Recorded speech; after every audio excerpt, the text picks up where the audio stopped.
Hello and welcome to Just One More Watch. Welcome today to my full review of this, the Orient Defender V2. I've already gone on record this year saying I'm going to be reviewing more Orients in 2022 and I need your help.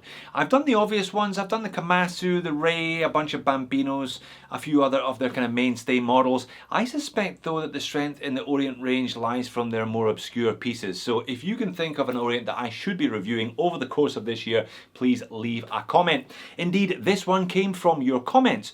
When I reviewed the Seiko SRP-K a couple of months ago, I said it was the best field watch under $200.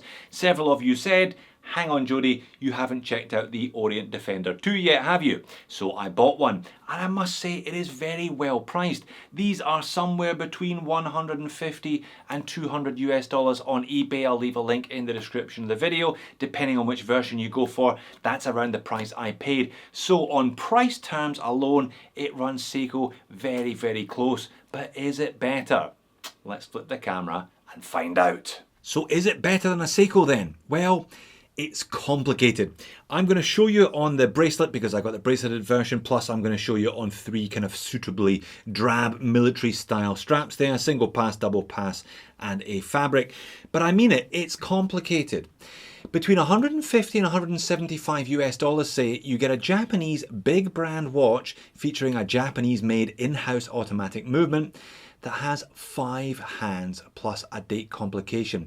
If you want the maximum bang for your buck from a cheap automatic movement, or you'll find utility in those two specific complications, then yeah, I can definitely see this one finding fans. Those two complications being a 24-hour indicator, this being a military watch after all, down there at the 5 o'clock, and a day of the week indicator up there at the 10 o'clock. There is a flip side to that, of course. The dial isn't exactly clean and symmetrical, is it?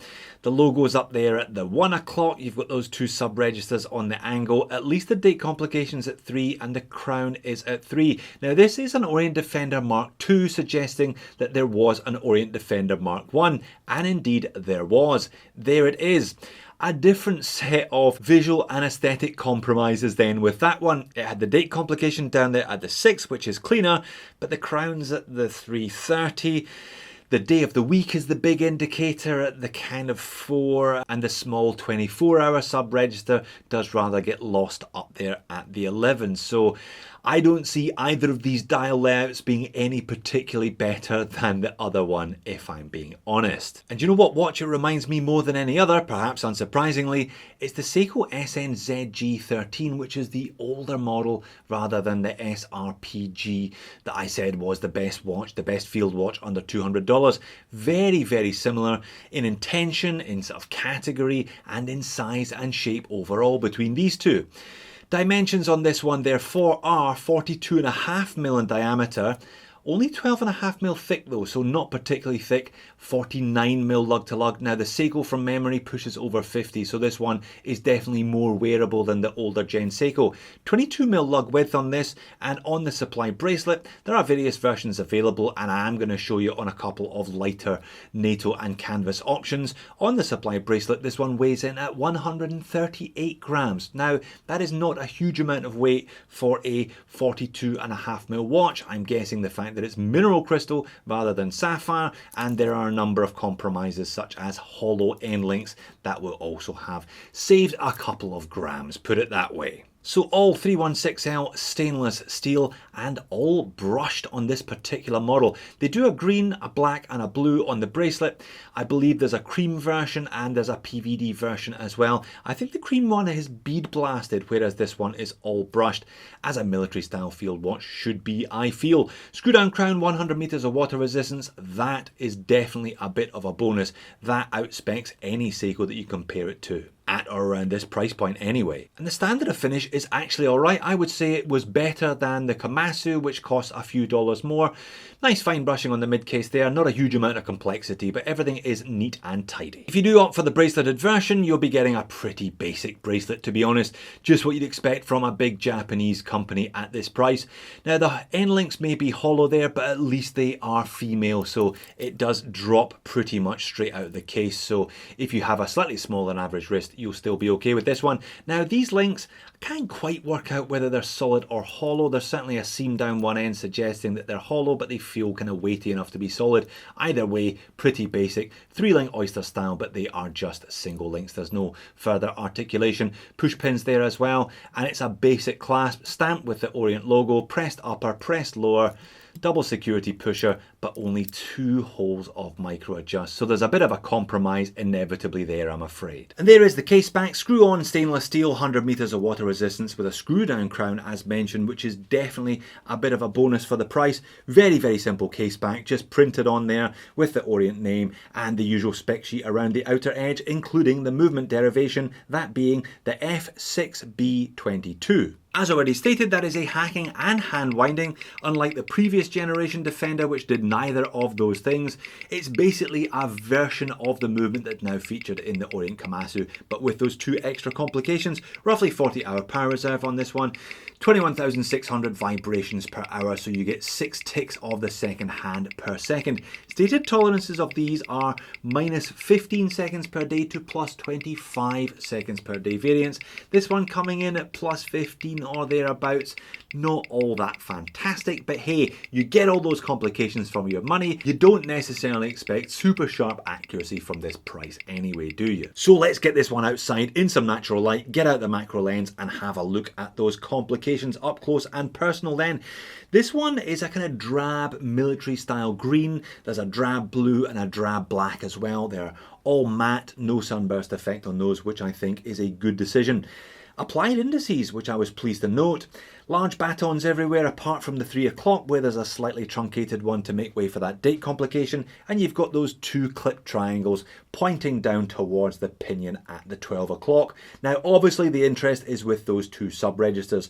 Slightly recessed, no concentric circle work there. It is nice and crisply printed though. You've got the big 24-hour complication down there at the 4:30. Now that means that you don't have to have 1 to 12 or 13 to 24 printed on the dial anywhere. This one, as much as it's a field watch, there's a little bit of pilot's watch in here as well, I think, with those big white sword hands and the fact that it's a 42. Pilot's watches do tend to be slightly larger than your average style field watch. This one, I think, straddling those 2 stools. The second complication is the day of the week indicator up there at the 10 o'clock. Now the hand for the day of the week indicator is white. The hand for the 24-hour indicator is orange. Now the only other orange on the dial, there's a little bit nestled into that embossed Orient logo, which is squeezed in at the 1:30. The rest of the orange is on the tip of the second hand. Nicely proportioned handset, nicely legible handset as well. The fact that they are so white clearly helps with that. So applied indices and a large, well-proportioned handset. You'd be expecting decent lume from this Defender, and well, you wouldn't be disappointed for the first 10 minutes anyway. The initial glow looks pretty good, and if I crank the speed up on this one, yeah, until it gets to about 10 minutes, things are looking rosy. After 10 minutes though, it falls pretty much straight off a cliff, and by the time we get to the end of the 20 minutes, which I always think is about 4 hours a human eye or equivalent, you're looking at a black screen. Not fantastic therefore. Can it make up for that not so fantastic lume by wearing fantastically? Well, it doesn't do a bad job. I think this one has got quite a few things going for it. Downturn from those lugs, relatively compact 49mm lug to lug for a 42.5mm watch. Inverted mid-link of the end link, and generally not a lot of weight means it wears pretty well on me. I've got a 7-inch wrist for your reference. Normally I tend towards 40/20s. This one being a 42.5/22 still looks good, I think. Overhead legibility is also pretty good. As I said, those big white hands on that matte dark colour dial certainly help with that. Back outside natural light again, it may only be a mineral crystal, but I think there's a reasonable amount of anti-reflective undercoating there. Certainly no problems at all getting a good clean read of the dial and hands outside in natural light. And that's it on wrist again from a slightly different perspective. I must admit I was quite lucky. I got a decent fit from one of those 2 holes of micro adjustment available on the pretty cheap clasp. That's not guaranteed though. Yeah, that's going to be featuring in the Moans and Niggles section coming up shortly. And that's the pocket shot to finish. The change to a 3 o'clock crown from the 330 crown, and it's a much larger crown than on previous models, might dig into the back of the hand if you wear it super loose, but it is quite a smooth and comfortable crown, so it shouldn't be a problem. But talking of problems, yeah, there are one or two, I think, almost inevitable at a watch at this price. There are going to be some compromises. Bracelet being one of them, hollow end links and a cheap clasp with minimal micro adjust, not enough micro adjust, that's going to be the biggest issue. As I said, I will show you on a couple of alternative NATO straps towards the end of the video. Mineral crystal, I'm going to forgive at this price. You can always upgrade that to sapphire if you so choose, but at least it appears to be a decent bit of mineral with a liberal application of AR undercoating. The biggest thing with this one though is that dial compromise. I mean, those two sub-registers, which are this watch's USP, aren't necessarily going to be visible at all times anyway, depending on where the large sword-shaped handset's sitting.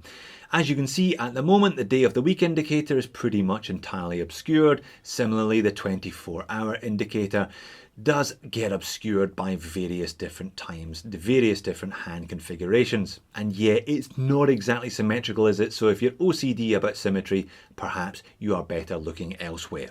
But overall, if you like the look, you like the brand, or you're a bit of a contrarian, there is definitely enough here to make this one more than viable against the SNZG and the SRPG ranges of Seikos.